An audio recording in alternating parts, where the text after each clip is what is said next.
If you liked the last QX80 you drove, you'll like this one, because it's pretty much the same. Charleston, South Carolina. In 2010, the world was introduced to Christopher Nolan's Inception, Katy Perry's California Girls, and AMC's The Walking Dead. It was also the year we met this generation of the Infiniti QX80. Back then it was called the QX56, and there was a significant update to the SUV in 2013. But this updated 2018 model, effectively the second-gen car's second refresh, does not feel particularly new. It does, however, look new from every angle.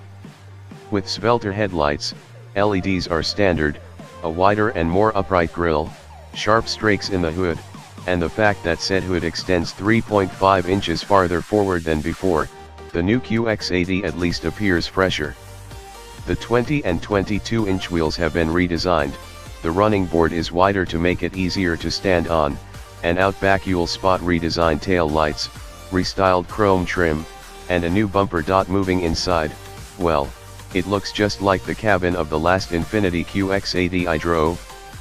While the material choices are top-notch, especially the optional saddle brown diamond-stitched leather door panels, most of the switchgear and gauges feel pretty ho-hum, bearing more in common with cars like the Nissan Murano than true luxury rivals. This year, there's a higher resolution touchscreen, shared with QX30 and QX60, extra sound deadening materials throughout, new cup holders that can better accommodate mugs with handles, and larger screens, 8 instead of 7 inches, for the rear seat entertainment system. There are 2 new USB ports for second-row passengers, and they pump out a welcome 2.4 amps of tablet charging power. A smart video camera-based rear mirror can either show a normal mirrored view out back or a wide-angle video feed from a camera. This tech is also offered by Cadillac and Nissan. And if you've got an Amazon Alexa device, you can now use it to remotely lock, unlock, or start your QX80. In other respects, though, the QX80 feels behind the tech curve. You won't find Apple CarPlay or Android Auto, wireless phone charging, or a head-up display, and the low-res monochrome trip computer shows precious little information. It doesn't even have a digital speedometer or supplementary navigation/audio info. The only significant mechanical changes are intended to improve ride quality. Anand Patel, Senior Manager for Infiniti Product Management and Planning, says the suspension dampers were retuned for improved comfort, while a re-engineered tire sidewall is also there to soften the ride. Meanwhile, the 5.6-liter V8 and 7-speed automatic transmission are unchanged, with the former cranking out a competitive 400 horsepower and 413 pound-feet of torque, enough to tow 8,500 pounds. From behind the wheel, this new QX80 feels just like the last one. The V8 is strong and snarly, its automatic transmission plenty slick in the city but dim-witted when asked to hustle. For the most part, the entire powertrain fades into the background. Ponderous steering is noticeable all the time, however, making the big Infiniti feel even longer than it is. And despite the efforts to calm the ride, the body still quivers and shivers over bumps in a way most modern body-on-frame SUVs have excised, so the suspension feels nervous at all times. At least the optional hydraulic anti-roll system, equipped on my test car, helps to somewhat reduce wallowing through bends. The second row of seats is hugely spacious in terms of both head and legroom, with either a 3-across bench or captain's chairs available. Those seats fold and slide forward at the pull of a lever, allowing anchor to the third row.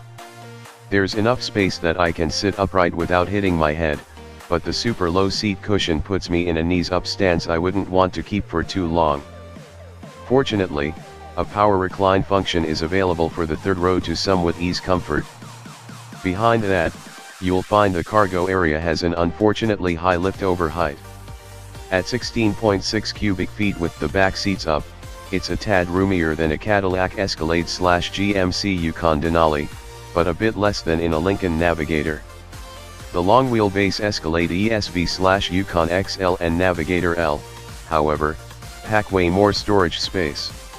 2018 Infiniti QX80, First drive 2018 Infiniti QX80, first drive 2018 Infiniti QX80, first drive 2018 Infiniti QX80, first drive. Fuel economy hasn't improved at all this year, partly because you won't find modern features like cylinder deactivation or engine stop-start. That means pretty unimpressive EPA ratings of 14 miles per gallon city and 20 mpg highway for rear drive models, and 13/19 with four-wheel drive, on premium gas, no less. When pressed that rivals offer better economy figures, Patel simply says anyone who can afford a QX80 can stomach the gas bills.